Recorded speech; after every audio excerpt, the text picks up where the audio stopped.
Just a quick little mix of updates we've been covering here. We've got a little bit of everything today. The original Bad Boy Trio, a little Buster, a little Fitz news, and the Nautilus lawsuit is finally coming to town. Let's get started. This is Legal Updates with Cassidy. Forget the victims. I want my money for wasting your time, and other fun updates. Welcome. We'll start with the quickest one. Buster's team asked for an extension to reply on December the 10th. Remember, they're in a big dispute to change the venue. It began in Hampton, was moved to federal court, and Buster wants it back to Hampton. In our last update, we went through a stack of motions, and plaintiff's response was due on the 12th, but they asked for this extension, changing it to the 19th, so that is coming right up, and when it happens, I will let you know.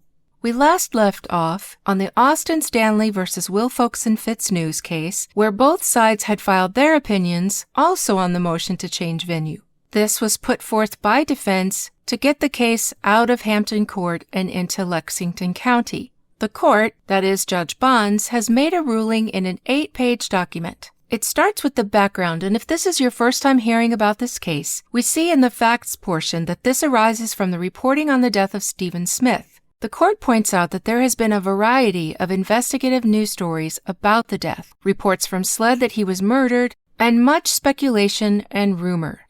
On April 1st, 2023, defendants published Austin's photograph, along with another individual, with the words prime suspects in front of Austin Stanley related to the Stephen Smith murder. This was advertised throughout various social media accounts and YouTube.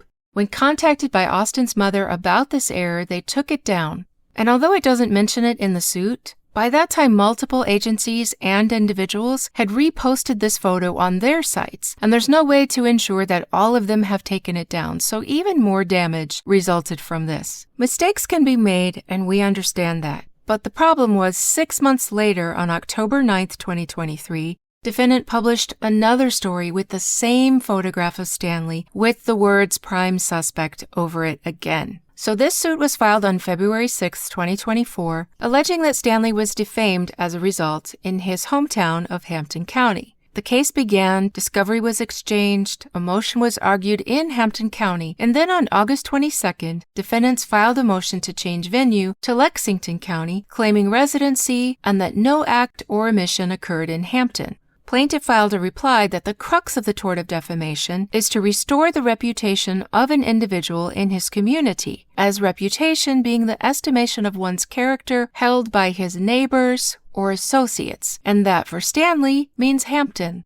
And that though this story was out there wherever in the world people may have read it, Hampton is where people would have the greatest potential to understand it. So for us not living there, we would see this picture and would just assume this is him. But not knowing him personally, this would not affect us. But around people who actually know him and recognize his photo, or would not know him but may pass him on the street and see his resemblance to the photo and conclude that he's a prime suspect in a murder. Another point that was argued was that this case had already had filings and motions, so the time had passed to change venue. To this point, the court did not find in favor of, stating that not a substantial part of the case had been carried out in Hampton so far. But he did decide for the plaintiff that venue is indeed proper in Hampton County. The applicable law being that the defendant resided in Hampton at the time of the action and that the most substantial part of the act occurred there. And though venue may be proper in the county where defendant has his principal place of business, the most substantial part of the act is where the act occurred, where the most damage was done. And furthermore, when venue is proper in more than one place,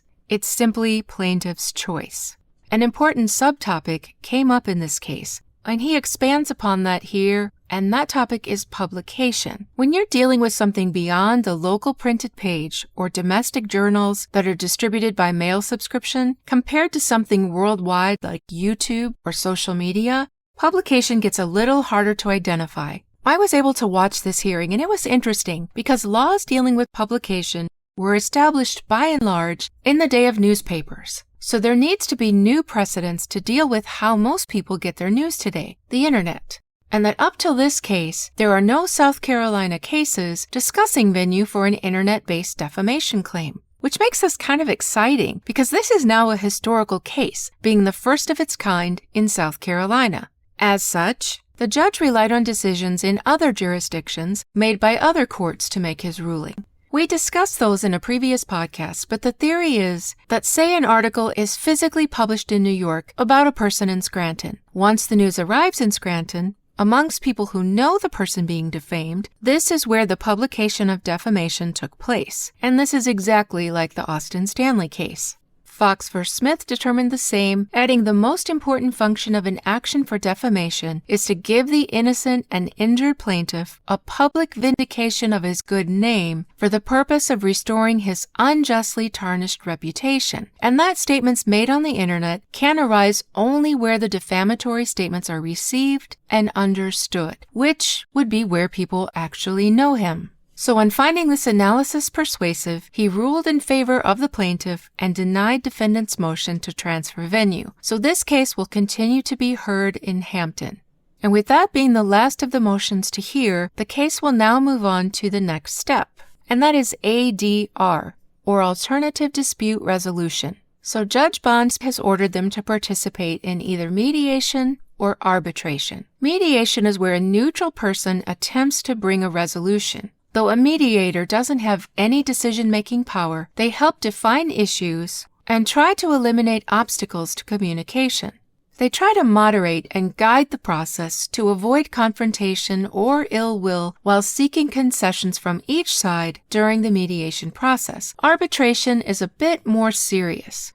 You may have heard that our darling Judge Newman is working at JAMS in Atlanta now. And this is what he does there. It's a huge company with bases all over the United States and even one in the UK. Arbitration is usually presided over by a judge. There are two types. There's binding or non-binding. In binding arbitration, the arbitrator will make a judgment and decide an award that's final. It has the same effect as if it were tried in court, which is why it usually requires a former judge who's capable of these types of decisions. Now, in non-binding cases in South Carolina, and each state has its own policies, the case can still proceed to court. This particular case is going to mediation, but it's probably not very hopeful that it will get resolved there, so we probably will be watching a trial in this matter in the future. And they have 300 days from this latest filing, which was December 3rd, to complete that. So we probably won't have updates on this case for a while. Next, we have a status report on Russell Laffitte. And of course, Mr. Moore's top priority is getting paid. Well, hey, Mr. Moore, you haven't waited but a fraction of the time that Russell's victims have been waiting, so we don't really want to hear this from you. And also, since you seem to find this man's actions so defensible and so palatable, get in line. Let him play fast and loose with your money now. And stop whining about it. Why is he whining? Because Russell's assets are tied up. As we talked about last time, he has a world of hurt awaiting him in civil lawsuits. So just like with Alex, they locked down his money to ensure that it couldn't be spent before it could be distributed. Now Mr. Moore wants the money turned loose so he can be paid, all the while knowing that that will mean, just like in Alex's case, less money for the victims. These guys and their high-priced attorneys using up good money that should be going to victims is just another reason that we find them so infuriating. Just like the huge amounts of money that went to Dick and Jim, with everyone knowing that was stolen funds in the first place. And now Russell taking the same line, talking about the assets that are untainted, like the sale of his house. But I disagree with that, because wasn't it his stolen funds that paid for things like the in-ground pool that would have made his home more valuable? That had he not been able to do those things with that stolen money, his house wouldn't have been so valuable and he would have a whole lot less money from it? But that's not the way these people see it. These guys have never, ever, ever had a mustard seed's worth of decency. But also in this document, we learn that one of our heroes, Sir Kraton Waters, has requested a general accounting of Laffitte's assets and, very importantly, some judicial oversight of the reasonableness of Russell's legal expenditures. Because remember, he already has high-priced Mark Moore, the token lawyer legislator, Todd Rutherford, and we saw in the last filing that they're planning to add another lawyer. So that's one of the reasons we love Kraton. He knows where this is headed, and he wants someone overseeing it.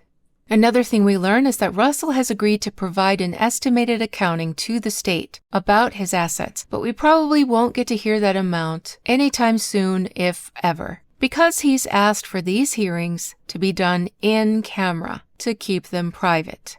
So in addition to asking that the money from the sale of his house goes towards legal bills, he's also asking that he be allowed to borrow against other assets to fund the remainder of his legal bills, which leads to a huge question. Who's going to lend this man money, knowing that he won't ever have the job that he had before to be able to pay it back? Why doesn't he ask Daddy, who allowed this nonsense behavior in the first place? So this document was filed on the 10th, there was an order filed on the 11th, and a notice of hearing on the 17th. These are both sealed and unable to be opened at this time. So we'll have to wait and see the outcome of this hearing, if that's not sealed as well. And then we get to the Nautilus case. For those of you not familiar with this one, Nautilus is the insurance company that paid out the most for the Gloria Satterfield claim, the claim that Alex stole every penny of. They're suing Alex, Cory's law firm, Chad Westendorf, and Palmetto State Bank. I still don't know how Judge Carmen Mullen got out of this, by the way, but anyway, this case, though often unheard about, actually takes up a huge portion of my bookcase here in my studio. This is document number 267. There are many depositions, there are hearing transcripts, trial transcripts, piles of evidence in the form of emails, receipts, handwritten notes. It's got everything. If you want to understand the process of Alex's thefts, this is the gold mine. It covers Alex, Cory, Russell, and the bank. If I ever write a book, this will be the story, because it's all the details. And it's cost me a fortune to download since it's federal, which charges 10 cents a page, and there are thousands of pages. So with all that put into it, I just may have to start writing. But the latest filing is yet another motion for summary judgment. There have been something like 8 so far in this case, but this one is about Cory, who is one of the previous ones, but last time he was asking for this on his own behalf, and that was denied. Summary judgment is a request made to the court that can end a suit without having to go to trial. But it can also be used to be dismissed from a lawsuit, which is what Cory attempted to do, to ask the court that they find in your favor before trial. Now, the standard for this type in federal court is that there is no genuine dispute over any material facts in the case, and the moving party is entitled to judgment as a matter of law.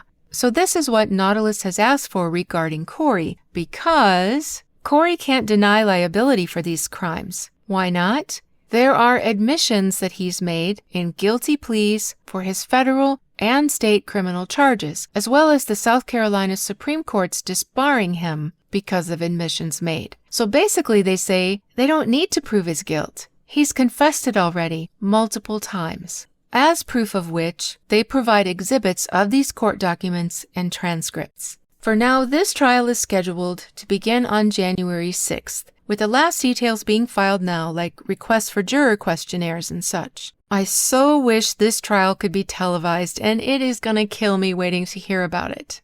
Cory did get approval from the court to be in attendance for this trial. There's nothing filed about Alex being in attendance. One last sweet little thing. Eric Bland tweeted about this. There was an article written about Tony Satterfield, and I'll link it in comments, but it's a quite lovely little story that's just something really nice to hear out of all of this mess.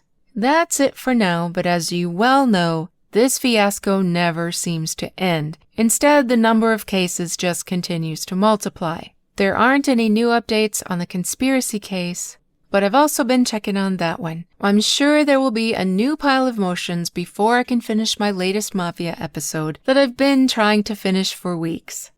Till then, this is Cassidy O'Connell saying stay well and stay tuned.